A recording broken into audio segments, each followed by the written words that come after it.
बात कर लेते हैं चीन की नई चालबाजी की।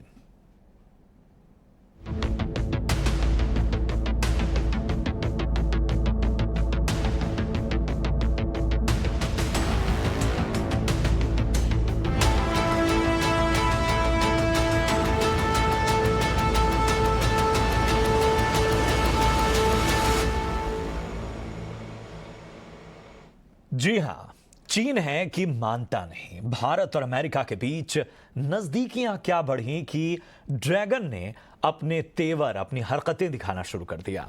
बीते दिनों उत्तराखंड के औली में हुई अमेरिका और भारतीय सैनिकों के बीच खास एक्सरसाइज ने चीन को बेचैन कर दिया, चीन के कान खड़े कर दिए और चीन ने भारत की नाक के नीचे यानी हिंद महासागर में एक बार फिर पैठ बनाने की कोशिशें तेज कर दी हैं। साफ शब्दों में कहें तो हिंद महासागर में सब कुछ ठीक नहीं चल रहा। चीन लगातार भारत की गतिविधियों पर नजर बनाने की कोशिश कर रहा है। आपकी जानकारी के लिए बता दें कि भारत अगले हफ्ते एक लंबी दूरी की बैलिस्टिक मिसाइल का परीक्षण करने जा रहा है। ऐसे में चीन के जासूसी जहाज का हिंद महासागर में एंट्री लेना अच्छे संकेत तो नहीं है। और इससे पहले औली में हुए भारत अमेरिकी सैनिकों के युद्धाभ्यास पर भी चीन ऐतराज जता चुका है। उस समय उसने अमेरिकी अधिकारियों को चेतावनी दी थी कि भारत चीन के बीच कुछ न बोले। कुछ रिपोर्ट्स आई थी, साथ ही चीन की ओर से यह भी कहा गया कि भारत अमेरिका के बीच नजदीकियां भारत चीन के संबंधों और भरोसे के लिए ठीक नहीं है। तो हिंद महासागर में गुपचुप एंट्री से ड्रैगन की आखिर क्या चाल है? और यह पहली बार नहीं है बल्कि 8 साल में 5वीं बार चीन ऐसी हिमाकत कर चुका है और इसी पहलू को बहुत बारीकी से समझने की आवश्यकता है।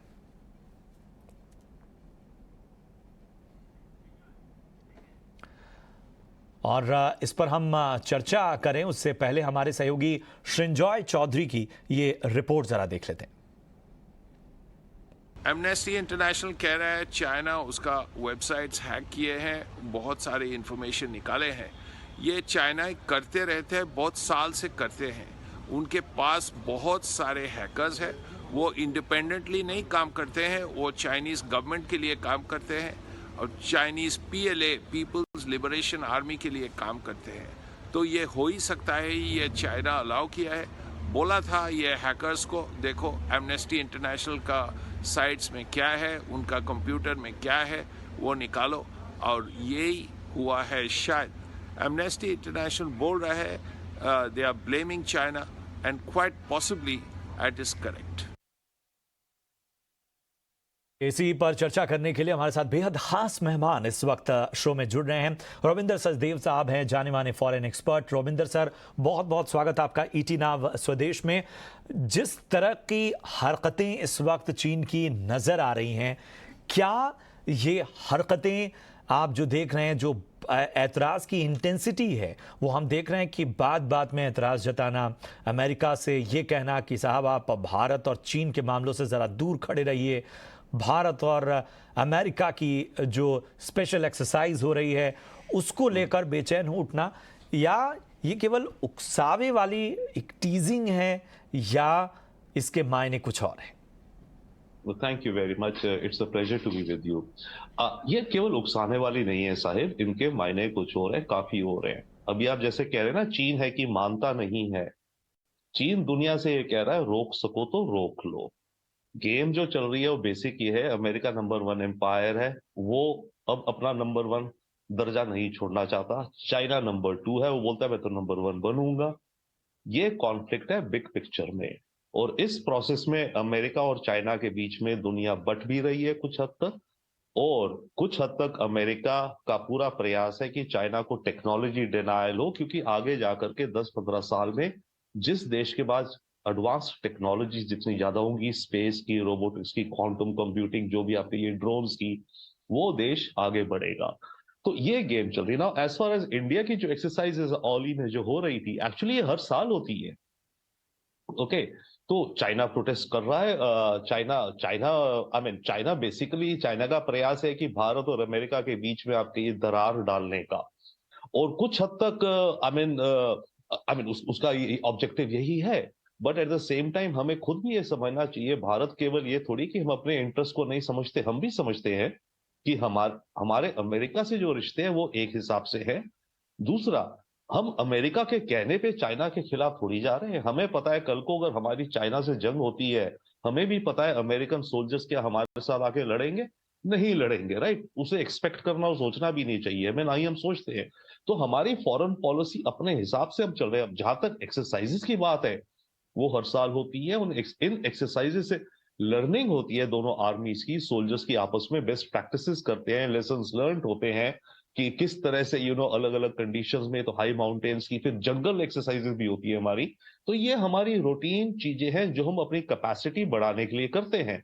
अब इसमें चाइना जो भी टिप्पणी करे वो उसका हाल उसकी वो उसकी पॉलिसी है। But yes, you are right, आने वाले वक्त में ये टिप्पणियां बढ़ेंगी।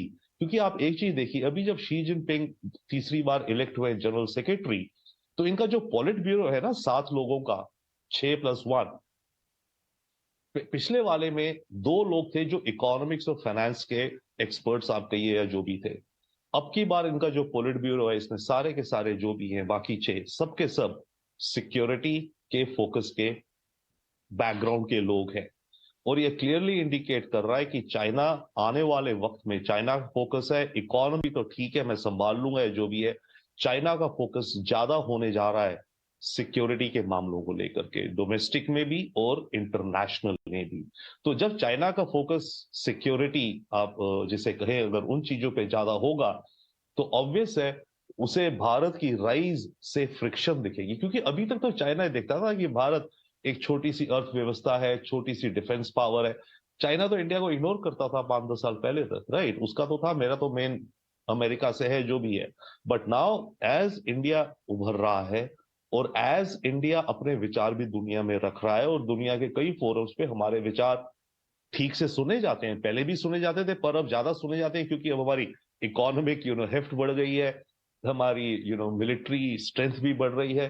तो चाइना इससे इरिटेट हो रहा है और इस इरिटेशन में चाइना डेफिनेटली टिप्पणियां करेगा और ये हमारी अब लाइफ का पार्ट एंड पार्सल बनेगा आने वाले ठीक है, लेकिन वर्षों में। लेकिन लेकिन सर, ये जो हिंद महासागर में जो जिस तरह की रिपोर्ट्स आ रही हैं और जिसमें उसके उसी जासूसी जहाज की एंट्री की बात की जा रही है, जिसमें कहा जा रहा है कि भारत जब लंबी दूरी की बैलिस्टिक मिसाइल टेस्ट की योजना बना रहा है तो चीन जो है वो बहुत ही क्लोजली उस पर निगाह रखने वाला है। और जैसा हम सबको पता है कि ये वही जहाज़ है जो कहा जा रहा है, जो इनिशियल रिपोर्ट्स आ रही हैं कि ये जिसने श्रीलंका के हम्बनटोटा बंदरगाह पर डेरा डाला था, और उस टाइम समय भी हमने देखा कि बड़ी टेंशन थी, काफ़ी जो है कूटनीतिक विवाद भी सामने आया था। इसे किस तरह से देखा जाए? देखिए, 2 चीजें हैं। अव्वल तो दुनिया के जो ओशंस हैं फ्री हैं, उसमें कोई भी शिप आ जा सकती है, उसके ऊपर कोई कुछ नहीं कह सकता, राइट? तो चाहे ये स्पाई शिप हो या रिसर्च शिप है, स्पाई स्पेशल शिप्स है चाइना की, बहुत एडवांस्ड रडार्स और इस तरह की इलेक्ट्रॉनिक इक्विपमेंट से लैस है, राइट? तो ये इंटरनेशनल वाटर्स में जब चलती है तो इसको लेकर के कोई कुछ नहीं कर सकता, ना कोई कुछ कह सकता है। हमारी भी चलती है, अमेरिका की भी चलती है, जर्मनी की भी चलती होंगी, चाइना की भी चलती है। बट यस, पॉइंट ये कि चाइना इसको इस तरह भेज क्यों रहा है, जैसे आपने भी सही कहा। खबर यह है कि इंडिया अपना अग्नि 5th जो बैलिस्टिक मिसाइल है, जिसकी करीब 5000 किलोमीटर रेंज है, जो कि चाइना के नॉर्थ तक पहुंच जाएगा, उसकी हम टेस्टिंग करने जा रहे हैं शायद 15 या 16 तारीख को बे ऑफ बंगाल के ऊपर से, उड़ीसा के व्हीलर आइलैंड से। तो अब ये शिप अगर 200 किलोमीटर दूर कहीं समुद्र में खड़ा हो, उसका हम कुछ नहीं कर सकते। हम समझ सकते हैं कि वो खड़ा है, ट्रैक कर रहा है। और बाय द वे, ये ट्रैकिंग जो वो कर रहा है चाइना सैटेलाइट से भी कर सकता है कि वो हमारा टेस्ट कैसे गया। परंतु हाँ, अगर निकट पहुंच जाए ज्यादा तो वो बेहतर ट्रैक कर सकता है कि हमारा मिसाइल टेस्ट कितना सक्सेसफुल हुआ, कितनी स्पीड से वो मिसाइल उड़ा, कितनी दूरी तक गया, राइट? और उन चीजों को वो काफी बारीकी से ट्रैक कर सकता है क्योंकि वो इन द ओशन होगा और करीब होगा, जितने भी चाहे 100 या 1000 किलोमीटर दूर भी हो। बट इट बी उसको एक अलग अंदाजा मिलेगा as compared to satellite imagery. तो ऐसे में हम एक्चुअली कुछ नहीं कर सकते। हमारा पिछली बार जो था, वो हमारा ऑब्जेक्शन था श्रीलंका को, जो आपने भी बताया कि वो हम्बनतोता पोर्ट में वो शिप आया था और वहां पे शायद वो रिफ्यूलिंग कर रहा था या पानी डीजल ले रहा था, जो भी कुछ है।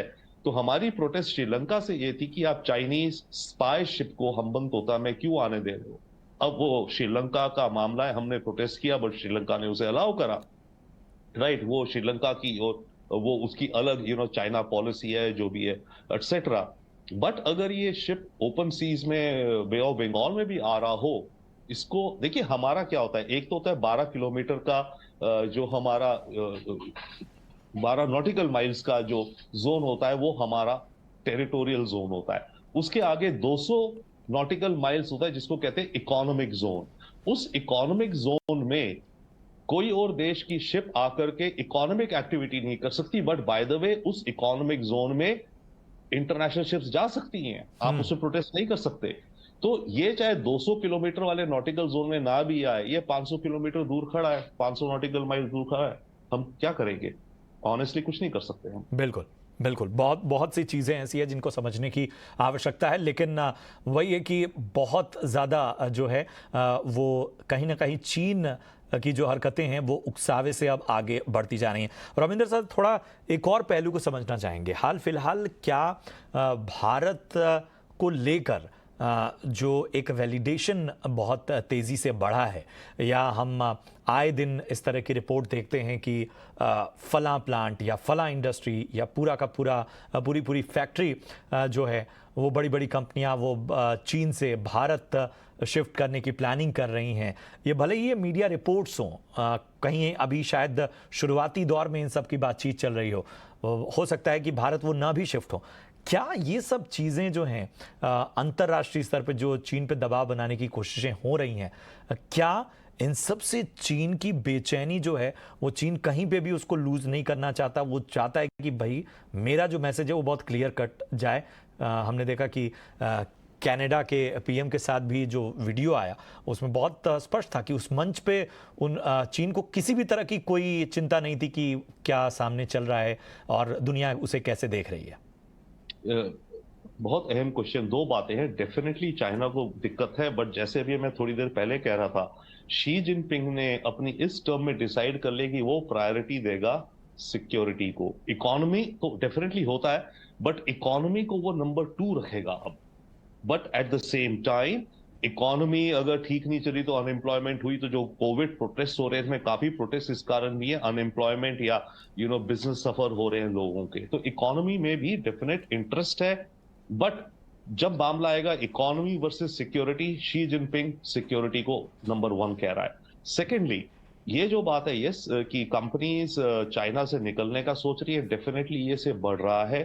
पहले तो था कोविड को लेकर के और अमेरिकन जियोपॉलिटिक्स को लेकर के कि सप्लाई चेन्स हटाओ, उसमें चल रहा था। जापान ने $2 बिलियन दिए अपनी कंपनीज को, एलोकेट किया कि चाइना से आप हटो, ज्यादा नहीं हटी, बड़ा मुश्किल है हटना।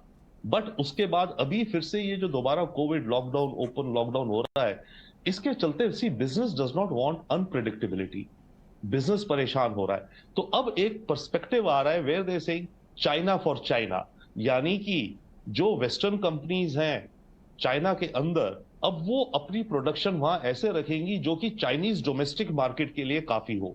पहले था चाइना की domestic market as well as exports के लिए, राइट। तो अब ये कंपनीज उस विचार पे आ रही है कि हमें चाइना फॉर चाइना कर दे।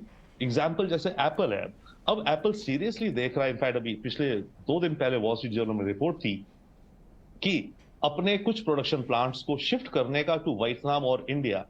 इनफैक्ट उसमें यह है पॉसिबिलिटी कि इंडिया में आईफोन की प्रोडक्शन बने और वियतनाम में आईपैड और आईपॉड्स, बाकी जो हैं ये एप्पल के प्रोडक्ट्स, वो वियतनाम में बने और मैन्युफैक्चरिंग ऑफ आईफोन्स इंडिया में ज्यादा शिफ्ट हो। पर उस शिफ्ट होने के लिए हमें अपना इंफ्रास्ट्रक्चर हमारा अभी उतना तैयार भी नहीं है शायद जी, राइट। तो वो तैयारी अगर हमारी जल्दी से हो, कर रहा है हमारा देश, and all governments are trying, but at the same time ये ट्रेंड शुरू हो गया है नो डाउट कि अब वेस्टर्न कंपनीज चाइना से सीरियसली निकलने का देख रही है, क्योंकि अब ये जो जियोपॉलिटिकल ताइवान की टेंशंस भी सामने दिख रही है, लोगों को आते हुए दिख रही है कि अगले 2 साल 3 साल 5 साल में मामला बढ़ेगा।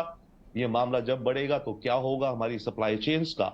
तो इसके चलते एक बिग पिक्चर जैसे भी बात हो रही है, these companies they coming around to a policy की चाइना फॉर चाइना। ठीक है, हमारे प्लांट हैं वहां पे, अब ऐसा करो, डिवाइड करो, जो एक्सपोर्ट हम चाइना से करते थे, क्योंकि चाइना को दुनिया की फैक्ट्री बना रखा था, राइट है, तो उस एक्सपोर्ट वाले चाइना की मार्केट में रहेंगे, हम बेचेंगे, बट जो एक्सपोर्ट की प्रोडक्शन हम करते थे वो हम प्लांट्स अगर बाहर शिफ्ट कर ले दूसरे देशों में, कोशिश जारी है परंतु अभी चल नहीं रहा। आप ट्रेड देखिए, अमेरिका चाइना का ट्रेड पिछले 1 साल में बढ़ गया साहब। सेम इंडिया का भी, हमारा first 9 months compared to first 9 months of last year हमारा करीब 15% ट्रेड बढ़ा है। हम 103 बिलियन 104 बिलियन डॉलर ट्रेड है हमारा।